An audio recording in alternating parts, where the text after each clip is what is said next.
Good morning. আমি সৌরভ আর আমার নতুন একটি ব্লগে তোমাদের স্বাগত জানাই। পুরো ব্লগটি দেখতে থাকো। আমি সকালবেলায় চলে এসেছি এখন হাঁটতে। আমার হাঁটা কমপ্লিট হয়ে গেছে। এবার আমি একটু এক্সারসাইজেস করব, তারপর পুরো ব্লগে তোমাদের সঙ্গে দেখা হবে। চলো আজকের ভিডিওটা শুরু করি। সকাল থেকে আজকে প্রচুর কাজ, এত কাজ, চারিদিক ছোটাছুটি, আর এত গরম পড়েছে। সকাল থেকে আমি একদম ভিডিও এডিট করার আর ভয়েস ওভার দেওয়ার সময় পাইনি। এতক্ষণ একটু সময় বার করলাম, তাও ওই আধ ঘন্টা মতো। ওতেই আমাকে ভিডিও এডিট করে ভয়েস ওভার করে যেমন হোক তাই ছাড়তে হবে আজকে। তাই ভয়েস ওভার নিয়ে আজকে একটু এদিক ওদিক হতে পারে বা এডিটেও এদিক ওদিক হতে পারে, সেটা একটু তোমাদের মেনে নিতে হবে। প্রত্যেক দিনের মতো আজকেও সকালে ঘুম থেকে উঠেছিলাম, তখন বাজছিল 5টা। ঘুম থেকে উঠে বাড়ির কিছু কাজ ছিল, সেই কাজগুলো করলাম, ঝাড় দিলাম, মুছলাম, আর অনেক কাজ থাকে সেগুলো করে বিছানা ঝেড়ে গাছগুলোতে জল দিলাম। গরমে গাছগুলোর প্রত্যেক দিন একদম মাটি শুকিয়ে যাচ্ছে, তো গাছগুলোকে জল না দিলে তো হবে না। গাছগুলোকে জল দেবো তবেই তো ওরা অক্সিজেন দেবে। তারপর আমি বাইরে হাওয়াতে বসে ব্রাশ ট্রাশ করে রেডি হয়ে ফ্রেশ হয়ে মাঠে চলে গেলাম। তো মাঠে গিয়ে আজকে আমি এখন থেকে একটু অন্যরকম এক্সারসাইজ শুরু করছি। আমি একটু স্ট্রেংথ ট্রেনিং করছি, বডি ওয়েটেই। এই যে সকালে উঠে আমি ডন দিচ্ছি, মানে হাঁটা কমপ্লিট করে একটু ওয়ার্ম আপ করে, মানে ওয়ার্ম আপটা ভালোভাবে করে শরীর যাতে গরম হয়, তারপর ডন দিচ্ছি। ডন দিলে স্ট্রেংথ বাড়বে, ওজনও কমবে, ভুঁড়ি কমবে, সবই হবে।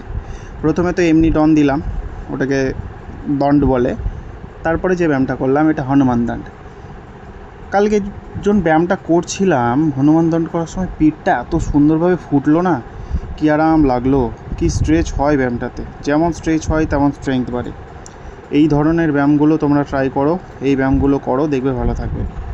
আর ব্যায়ামের সঙ্গে মোবিলিটি এক্সারসাইজ কিন্তু করতেই হবে। যে ব্যায়ামই করো, মোবিলিটি এক্সারসাইজ মাস্ট।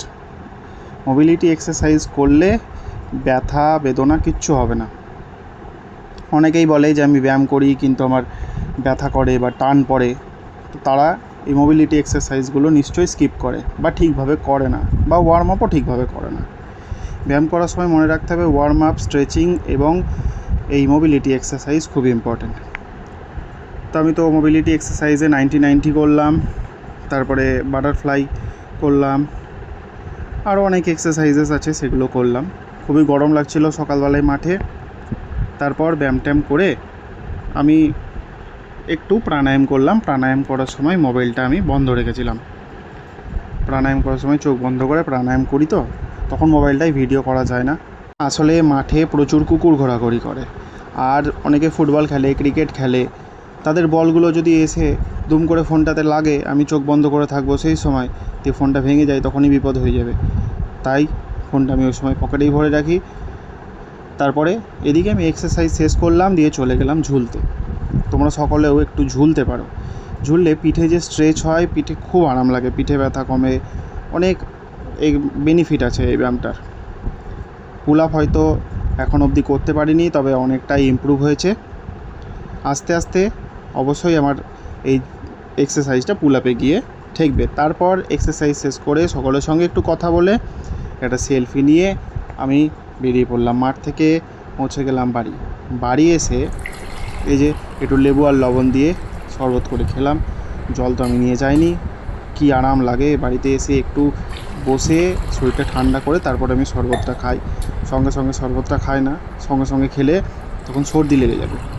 এই সকালবেলাতে এই লেবু লবণের শরবতটা দারুণ লাগে, মানে তখন এর থেকে বেশি তৃপ্তি আর কিছুতে পাওয়া যায় না। তারপর তো একটু পরে খাবার খেয়ে নিলাম। খাবারে ডিম খেয়েছিলাম, মুড়ি টুড়ি খেয়েছিলাম। তার আধ ঘন্টা পর খেলাম চাটা আমি একটু খাওয়ার পরে খাই, রেস্ট দিয়ে খাই। তারপরে তো একটু হলো, ইলশিগুড়ি বৃষ্টি হলো।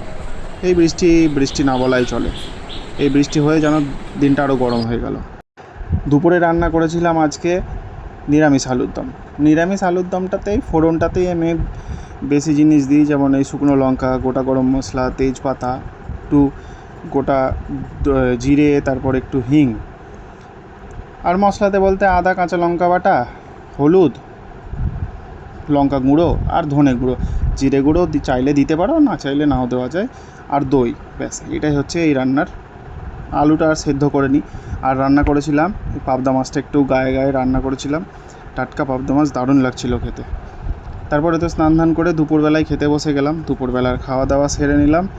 বিকালে অনেক কাজ ছিল, বিকালবেলাতে সেই কাজগুলো করলাম, জল নিয়ে এলাম, ওষুধ নিয়ে এলাম, আরও এদিক ওদিক যাওয়া আসার কাজ ছিল, সেগুলো করে সেই সকালবেলায় জামা কাপড়গুলো কেচেছিলাম। একদম টাইম পাইনি সকাল থেকে। সন্ধেও বলা ভুল, রাত্রিবেলায় 8টার সময় জামা কাপড়গুলো একটু মেলার টাইম পেলাম, তো রাত্রিবেলাতে মেলে দিলাম। সকালবেলায় কেচেছি, সকালবেলাতে মেলে দিলে এতক্ষণ শুকিয়ে যেত প্রায়, তখন সময় পাইনি, কী করা যাবে, এখনই মেলি। 1 গামলার কাছাকাছি জামা, অনেকটা জামা মেলতে অনেকটা সময় লেগেছে, ওই মোটামুটি 10-12 মিনিট জামা কাপড় মেলতেই লেগেছে, চিপে আর মেলতে। তো যেটা বলার, আজকের ভিডিওটা আমি এখানেই শেষ করব। এই জামা কাপড় মেলে টেলে রাত্রেবেলাতে খেয়ে দিয়ে একটু রেস্ট নিয়েই ঘুমিয়ে পড়েছিলাম। তোমরা যারা আমার ভিডিওগুলো দেখছো তারা কমেন্ট করে জানাও তোমাদের আমার ভিডিওগুলো কেমন লাগছে। তোমরা কমেন্ট করলে, লাইক করলে, শেয়ার করলে আমার সাহস বাড়বে, আমার ভিডিও দেওয়ার ইচ্ছা শক্তিটা বাড়বে, আমার অনেক ভালো লাগবে, আমার খুব ভালো লাগবে। তোমরা আমার চ্যানেলটিকে সাবস্ক্রাইব করে দাও এবং তোমার বন্ধুদের মধ্যে আমার এই ভিডিওগুলোকে শেয়ার করো এবং কমেন্ট অবশ্যই করবে। তো চলো, আজকের ভিডিও এখানেই শেষ করছি, আবার দেখা হবে তোমাদের সঙ্গে অন্য একটি ভিডিওতে। টাটা।